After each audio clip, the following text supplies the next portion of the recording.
A new era begins for the Dallas Mavericks tonight as they take on Joel Embiid and the Philadelphia 76ers. We'll get you ready for tonight's game. Coming up next on the DLLS Mavs pregame show.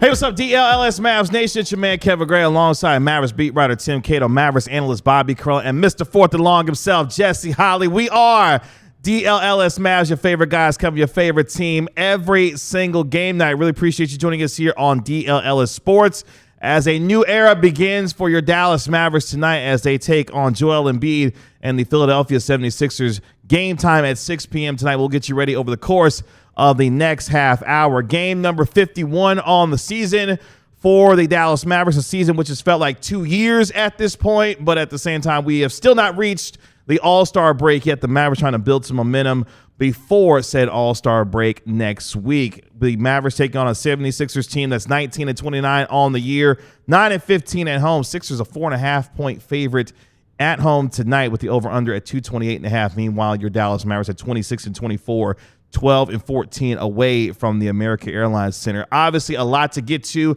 on our pregame show. Who's in, who's out, some X factors, a new trade that has already been commenced between the Mavericks and the Sixers earlier today, if you missed our emergency podcast as well. But, gentlemen, it feels like over the last almost 3 days at this point, we have seen quite the change for this basketball team as they get back on the floor after getting mollywopped by the Cleveland Cavaliers just a couple of days ago.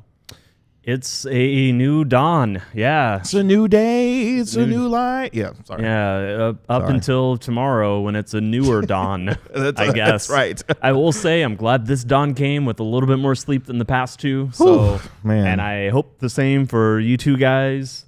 Jesse, I'm sure that you were sleeping fine. Yeah. Yeah. Yeah. Did the Quentin Grimes trade hit you hard? Nope. Nope. It's like, nope, not at all, actually. Not at all. Not at all. Not at all. Not at all. Not at all. Yeah, because this is the second of 3 shows that we're doing today because we had an emergency podcast earlier. We have our pregame show, then we'll have our postgame show about 15 minutes afterwards, Bobby, in a day where the Mavericks make another move, but yet at the same time, basketball has to still be played.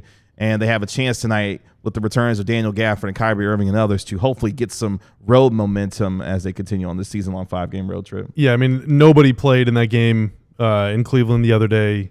There will be no, not to spoil the injury report, but there's no PJ tonight for a good reason. Good reason. He's a new dad again, which is great. But Kyrie will be out there, Daniel Gafford will be out there. AD will not, but Max Christie will. I'm really looking forward to seeing Max Christie play. Let me just say, player's first game with a new team might not always be great. Yeah. So if he goes 1 for 6 or something, let's give him a chance. But I am intrigued by what he can do, and I'm looking forward to seeing him. And what I'm really curious to see is the team's spirit, the team's attitude. I'm not taking anything away from that disaster in Cleveland the other day. Nobody played. Almost everybody's playing tonight. What kind of resolve are they going to have? What kind of attitude are they going to have? How much juice are they going to have? Because if they look like a team that's shell-shocked, I'm going to be a little worried. But Sure. if they look like a team that believes that they can still make a push, then I might feel a little teensy-weensy bit inspired. What's the key, Jesse, to helping a new teammate acclimate to his new team? Max Christie is going to be on that journey tonight with the Dallas Mavericks in his first game. Giving him a role that he can handle, right? Yeah. Like not putting too much on him, allowing him to do what he does best in those particular roles. When he comes in the game, I just want to, I don't want to yell. I don't want to fuss at him. Hey, listen, shoot the ball, right? Don't worry about a miss or make. Play good defense. But we all talked about this is the new dawn, right? This is the new Mavericks team. And so for a guy like Matt Christie's coming in, he's coming in and saying, I have an opportunity to come in and set the tone for myself. These guys will be looking for me to do certain things. You said no PJ Washington, of course, no AD at this point in time. So scoring got to come from somewhere. Right? Like you got to come from somewhere. So he gets in the mix of this thing. And he just wanted us to go out there and say, man, be confident, be comfortable. But at the end of the day, these are all At the end of the day. At the end of the day, these are all professionals. And, guys understand how to handle their professional business. They know I have to come in here and do what I'm supposed to do because the long haul is that we get acclimated, we get gelled together, and that we're able to put the product on the floor so that when AD does return, everybody now understands their role. That's the biggest thing. What is my role and how can I shine and be a star in that role? That starts tonight for Jason Kidd. That starts tonight for guys like Max Christie, and they have to understand what is my role, how can I thrive in that, and Jason Kidd has to make those necessary adjustments on minutes, rotation, because some guys may like, you know what, he's not a guy that maybe we could start, or not a guy that maybe we can go here or there. So like all that comes into play right now where you're moving these chess pieces to find out what's the best matchup for you night in and night out. And we'll hear from Max Christie coming up momentarily as he made his first comments officially as a Dallas Maverick ahead of tonight's game. Let's set you up with where these two teams are coming into tonight's game. Of course, the Mavericks ninth in the West at 2.5 games behind the Clippers for the 6th seed right now, having lost their last 2 games in a row. 4-6 in their last 10 are your Mavericks. 15-4 though this season against teams below 500, 7-7 against the East so far this year. As we mentioned, continuing what is a season-long 5-game road trip for them, 1-2 so far on their trip, with a win, of course, over the Pelicans, but losses in back-to-back games to the Cleveland Cavaliers, and of course the other game that was the other loss, which is escaping me. Who was the other team they lost to? Don't remember. That's how much there's been too many to count. There's been too many to count. Plus, we've streamed for like 15 hours since the last That's time right. I even saw a game. The Pistons, the Detroit Pistons is who they lost to. Yeah, That's right. The fighting Tim Hardaways of the Motor City. That one sucked. Yeah, that loss sucked. But because Kate Cunningham went off for 40 that day. How could I forget?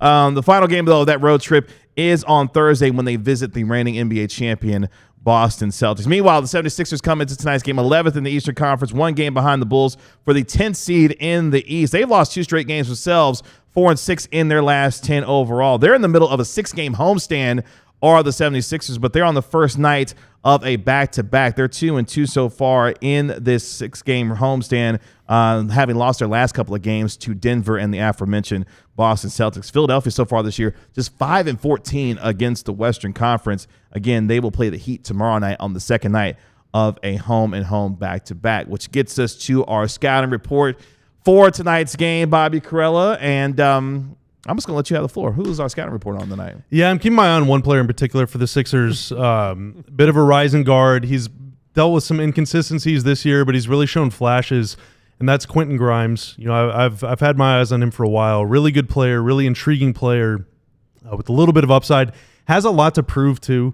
He's going to be a restricted free agent this summer, and so he's fighting for a contract. This situation's a really good opportunity for him, and he's been making the most of it. Again, dealt with a little bit of inconsistency.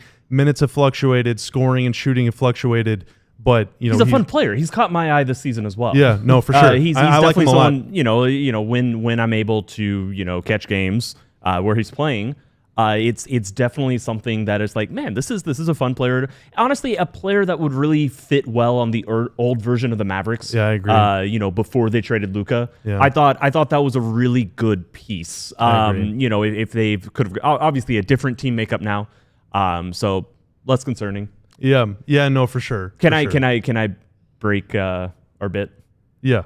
To say that the funniest thing about Quentin Grimes getting traded to Philly is that he was literally present at the morning shoot-around, which means that he went through the coaching plan. He knows all the scouting reports. He went through the game plan that Dallas had for Philadelphia tonight. That's right. And then, like an hour after, got traded to his new team, has obviously already reported to his new team because it's in the very building he's in. And I am sure, NBA game plans are not the most important thing. Like, everybody, yes, it doesn't hurt to know what the other team is thinking about. Ultimately, it's much more about execution. I think that's very different than NFL, where if you know what an NFL team is going to do before a game, that can have seismic differences on what happens on the field. Much less so in an NBA game. Literally most teams run the same plays. But it is so funny to me that, how long did it take for somebody on the Sixers to be like, hey, Q, what was the plan tonight? Yeah, what are their play calls? Yeah. I'm sorry, I didn't mean to laugh, but someone had thrown in the comments, shout out to Henry Diesel 23. So Kevin Durant has been downgraded to doubtful for tonight's game against the Oklahoma City Thunder amid trade speculation. Tomorrow's game, right?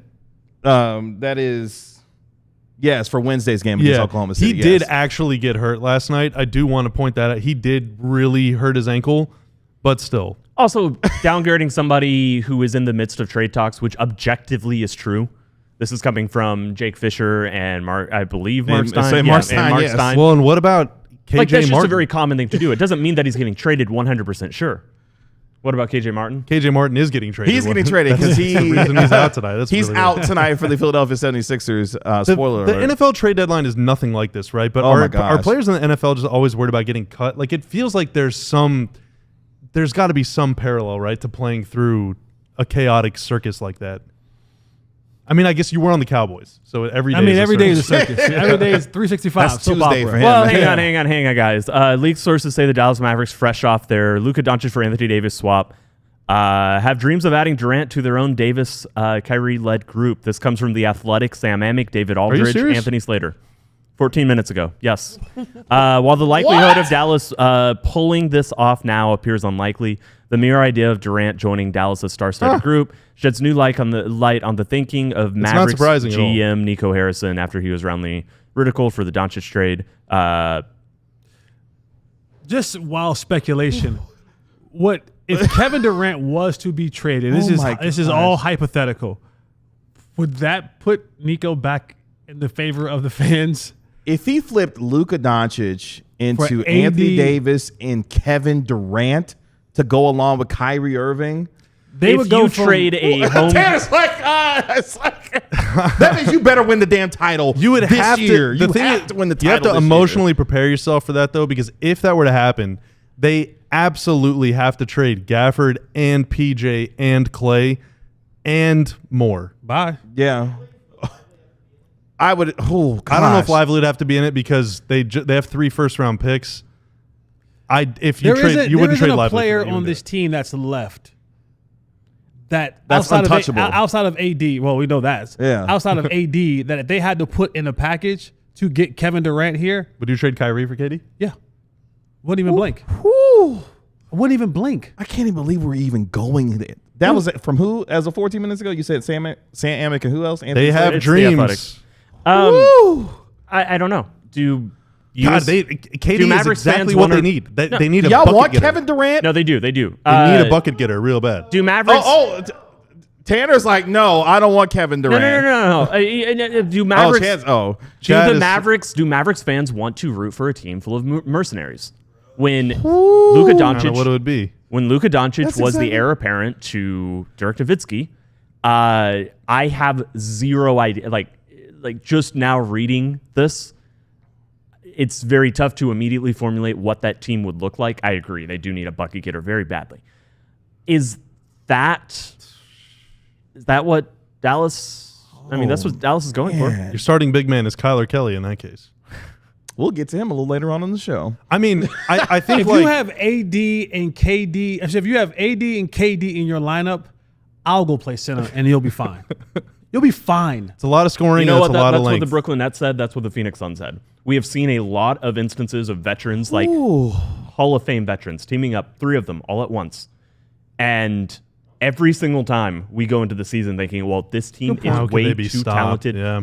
I will say that the meshing of these 3 off the top of my head obviously feels better than Bradley Beal, joining Booker, Yes. Booker And honestly, schematically, way better than KD, Kyrie, and Harden. it does. Yeah, schematically it works way better than that.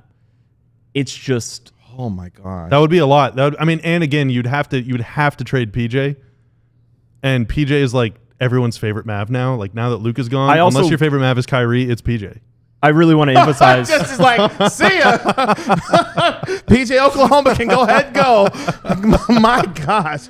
Like, you gonna stand on the business, huh? No, I can't It is believe a business. I wanna- Business. We shall stand on it. I want to read this one more time. Yeah, please do. While the likelihood of Dallas pulling this off now appears unlikely, the mere idea of Durant joining Dallas' star-studded group sheds. Yeah, It would make a lot of sense. That's all I'm saying. Gosh. Because there is a phone call, guys. oh, all right. There's enough of y'all. There's okay. Wasn't Tim there, Cato getting wasn't sourcing there calls a- during the pregame show. Wasn't there a conversation way back about Kevin Durant when he was in the midst of finding a team? I don't know if it was between Brooklyn and maybe when leaving the Warriors. I don't know. There was a conversation back when about Kevin Durant trying to get Kevin Durant to Dallas. Back when, right? It was after Brooklyn. I think there was the Mavs. I think maybe had a level of interest. Okay, but I don't know. It's so weird because like at the time there was this at least reported kind of a falling out, like really weird vibes between KD and Kyrie, and apparently That's the other element of this story too, getting Kyrie and KD back together again. You pack them up. No, I'm saying like the two of them and I'm saying you pack Kyrie up. Oh no! mix. The only way I would even see and picture Kevin Durant in a Mavericks uniform is if he's teaming up with AD and Kyrie. You're not. that would be really tough. Yeah, but I mean, wilder things have happened. That's Luka all I'll say. Doncic just got traded. There's nothing now that is out of the element of you send KD. And we're all just speculating, but you send Recky Specky. complete. Recky. You send KD and who's the point guard for Phoenix? Tyus Jones. Tyus Jones. You send those two, and you can pack up PJ. You can pack up either Gafford or Lively. You can pack up Kyrie in that mix. Oh, if I'm giving up Kyrie, I'm not giving up Lively. Yeah, Lively got to big stay. hell no. Yeah, Hell no. In fact, Phoenix, if I'm giving you Kyrie, for KD, you better give me some picks that you have. Yeah, you better sure. give me something They should be got to cut him up at least two of those first well, rounders. actually, probably not. KD's better than Kyrie. That's not, but still, God. Let's get to Bobby's sleeper picks. I cannot believe that just happened on this pregame show. We're gonna hear from Max. We'll get to Max Christie in a little bit, but yeah, we promise. Yeah, we For promise. all of the Max Christie fans in the chat, we got you. you. Well, let's talk a little bit about sleeper before we continue in our pregame show. My gosh. All right, so my sleeper pick of the game. We were able to get it to work. Perfect. I think Kyrie is going to have a pretty good game tonight. I'm taking Kyrie for more than 25.5 points. I think he might even go for 30 tonight. Look at Philly's team. Who's guarding him? I think Joel Embiid, first game, he's missed 15. I think he's going to be on a minutes restriction. So I'm going to take him for less than 24.5 points. I just don't think he's going to play a lot of minutes. And Klay Thompson, I think he'll make at least 2 threes. I think both those guys, both Klay and Kyrie, are going to rise to the occasion and have some pretty good games. And with sleeper, the more you pick, the more you play, the more you win. There's a multiplier on this one of times 3.52. So a $5 play would net me $17.60 of pure profit. If you think you know what it takes, if you think you know ball, download Sleeper today. Use promo code DLLS Mavs. Play $5, get 55 free to use on any play. It does not have to be your first one. Just make sure you look at the terms of use and the details before you do it. Sleeper is currently operational in more than 25 states, including Texas. Make sure you check out Sleeper today. I'm sorry. Is this any other? So let's when you think about the whirlwind that the Mavericks has been in the last 72 hours. I'm a guy who believes that you shouldn't buy other men's jerseys. Does this kind of reinforce that with the way people are now going out there and saying, it was how many Luka jerseys did you see laying at the steps of the AAC? Tons. Does this make you not want to get jerseys anymore for those who are jersey purchasers? There's no loyalty. There never really has been loyalty when it comes to organizations and their athletes. But I think one of the things that we've heard today is that the league is shook. Was listening to Brian Windhorst earlier on ESPN today. The reverberations of this trade have shaken the foundations in a lot of ways for these teams. Because if Luka can be sent away in the middle of the night with no warning, as Stephen Curry said, after his game the other night, there's only a handful of guys that can go to bed comfortably knowing that they're going to be on the team the next day. And we thought that Luka Doncic was one of those guys. If he can be traded that way, no one's safe. And for those who buy jerseys and support their players, yeah, man, support who you support, because however long they're with your team, you support them. And if they go somewhere else, you just go get their jersey somewhere else. But the 6.0 earthquake that trade caused and the aftershocks in which we are potentially going to be seeing over the next couple of days, I mean, the league is, I've never seen anything like it. But does that embolden other owners to go, you know what? I was thinking about doing something like that, but I never had Absolutely. the kahuna to do it. Absolutely. Absolutely. So like this is like maybe that first stone to the avalanche of now other GMs and ownership saying, you know what? No one's safe. Yeah, Like, no, no and- one and, is safe. You know, Brian Windhorst, to your point, Jesse, Brian Windhorst went on ESPN either earlier today or last night and said, this is like going to change things. Yeah. You know, because I think owners and GMs feel in the past have felt kind of afraid because there is this kind of unspoken trust, like implied trust between teams and their fan base that the only way that we're going to let this fan favorite face of the franchise go is if he commits a crime or demands out. And then we can paint him as the villain. The team never wants to be perceived as the villain because they have their own cash cow to protect, you know, and they are usually asking the community for taxpayer dollars to fund their new shiny stadium. Like there's business reasons to do that, but the Mavs literally said this comes down to, this is a business decision that they're making. Like there's like, we're taking all the emotion out of this. We're just going to trade your favorite player. You're going to have to deal with it. I'm going to make jokes about it. So I think it'll be the first of many for sure. Absolutely. By the way, your starters tonight for the Dallas Mavericks: Kyrie Irving, Dante Exum, Klay Thompson, Kessler Edwards, and Daniel Gafford. Kessler Edwards starting. Interesting. Yeah, that's your starting five tonight. This Philly plays kind of small too. I would have thought it would have been Najee, but to come back to that report, the Athletic is reporting that the Mavs want to add KD to the core of Kyrie and Kyrie and AD. KD and AD. If the Mavs do that, this is like a Jalen Williams situation. KD and AD, I'm going to misspeak all the time. I'm going to mess that up all the time. But they do want to add KD to that duo. That means Lively would again, have to go, right?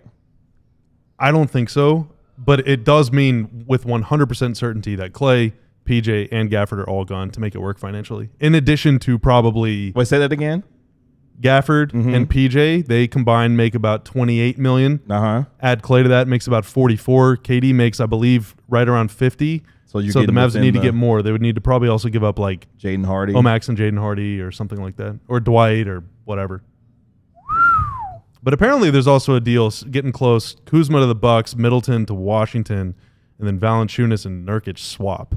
So Phoenix is making all sorts of moves. And also the Rockets want Devin Booker. I mean, like Jesse, to your point, Devin Booker just became the Suns' franchise leading scorer last night. And the Rockets had been in a position where they did not want to go for a star this year because they wanted to see what this group was going to do because they had been playing so well that next year would be the year that say, okay, we can go in for a star because we've got a lot to be able to offer, and they wanted to see what this group does. If they go get Devin Booker, I mean, again, just like we were just talking about, what the Doncic trade has done has signaled to the league, anybody can go.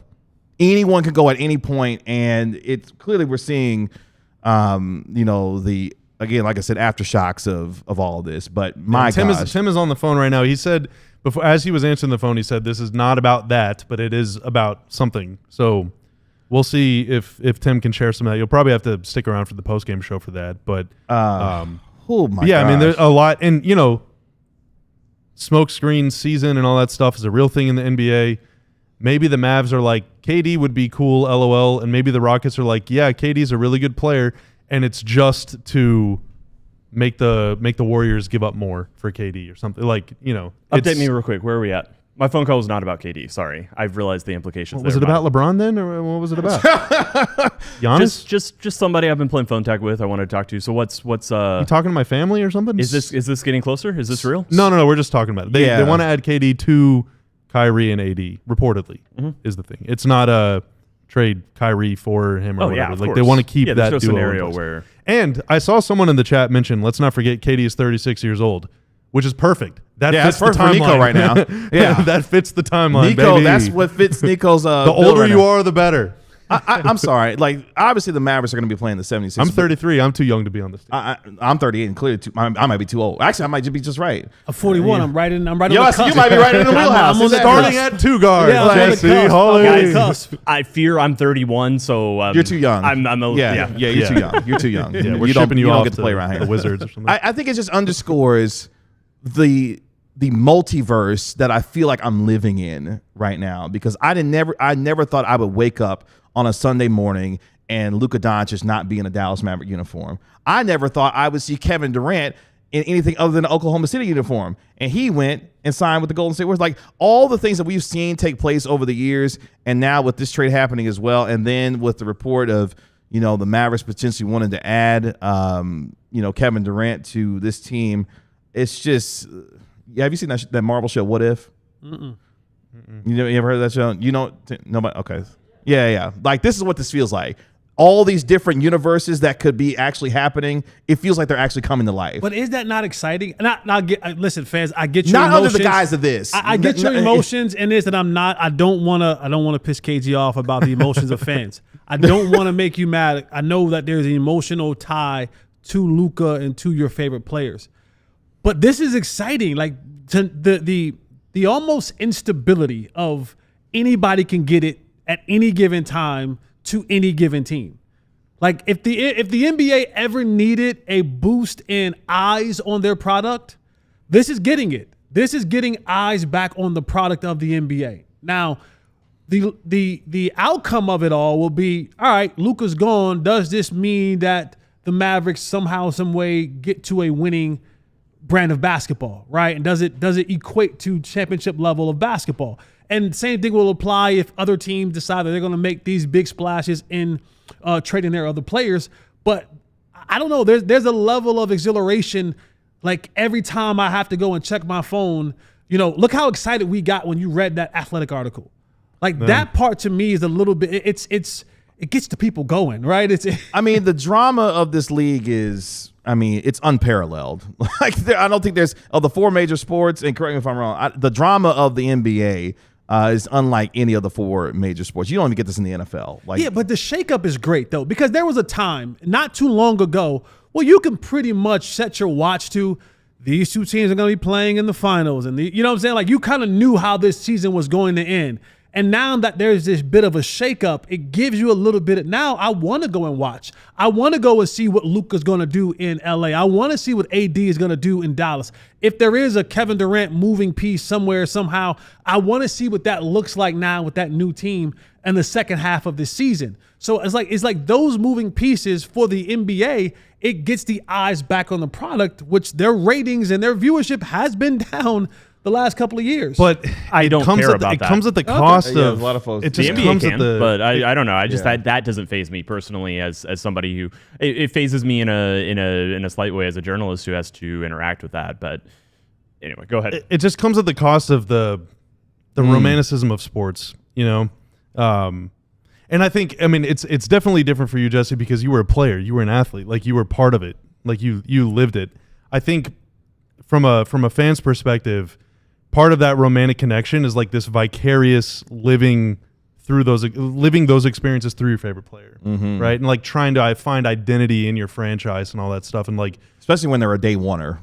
yeah, and I mean, Like- I think, you know, But what about new love?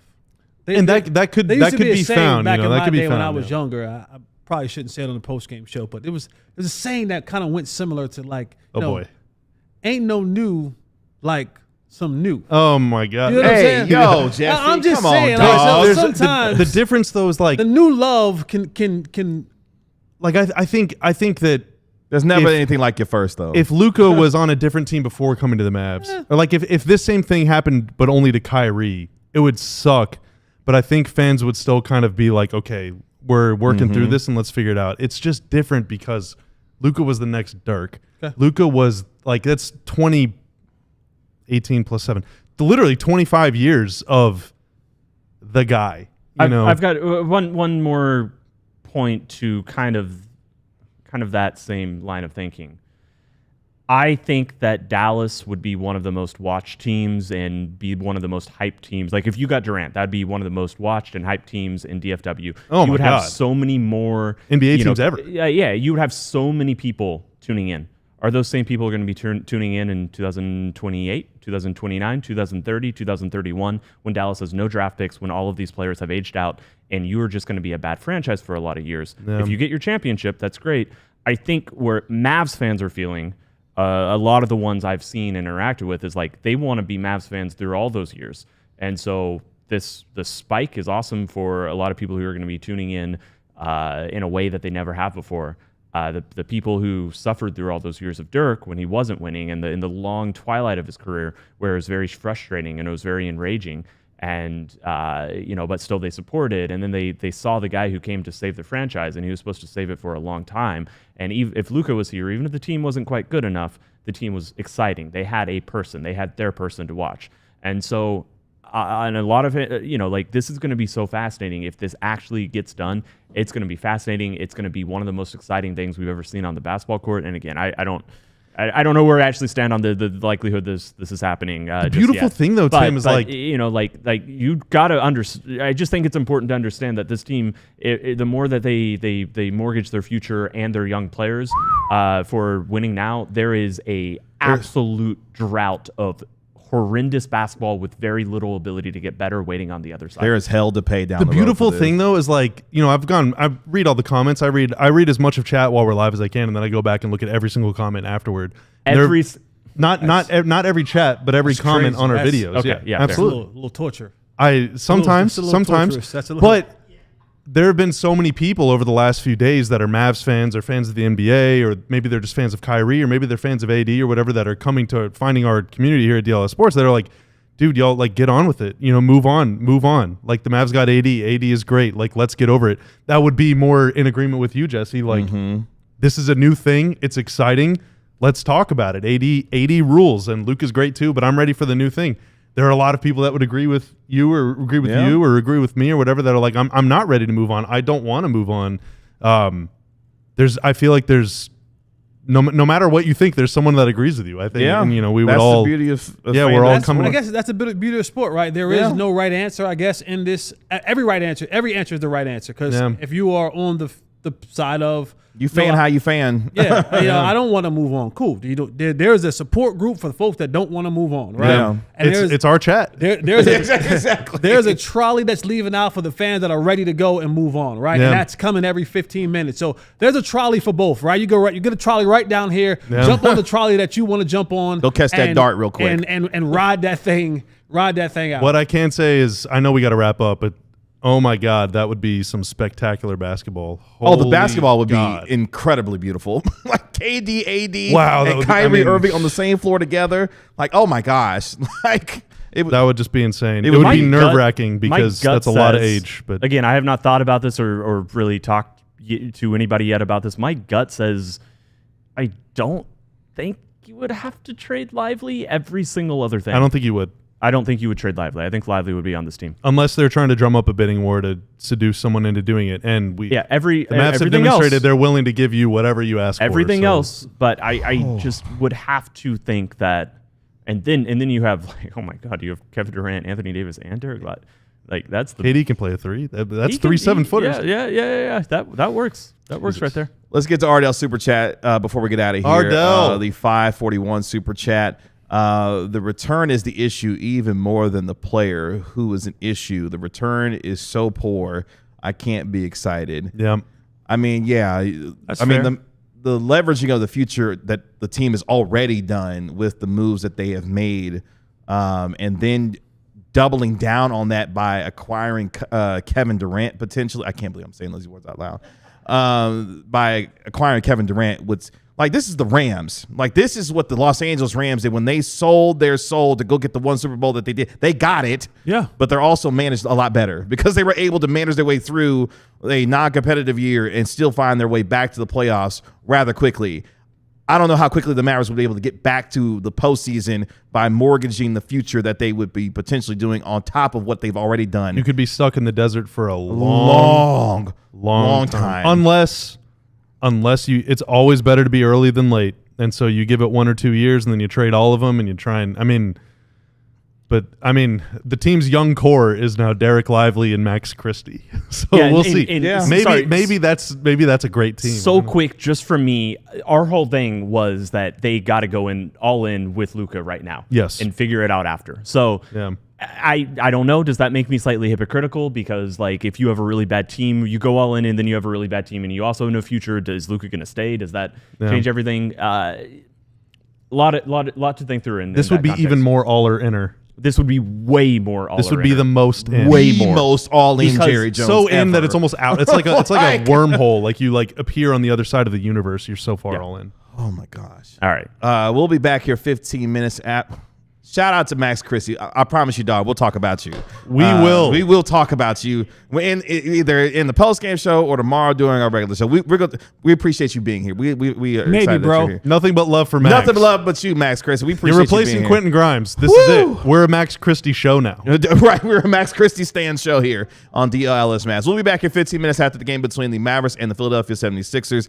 Our national NBA insider Mark Stein will be joining us here as well. It's game time for your Mavericks as they take Game on the time? as they take on the 76ers.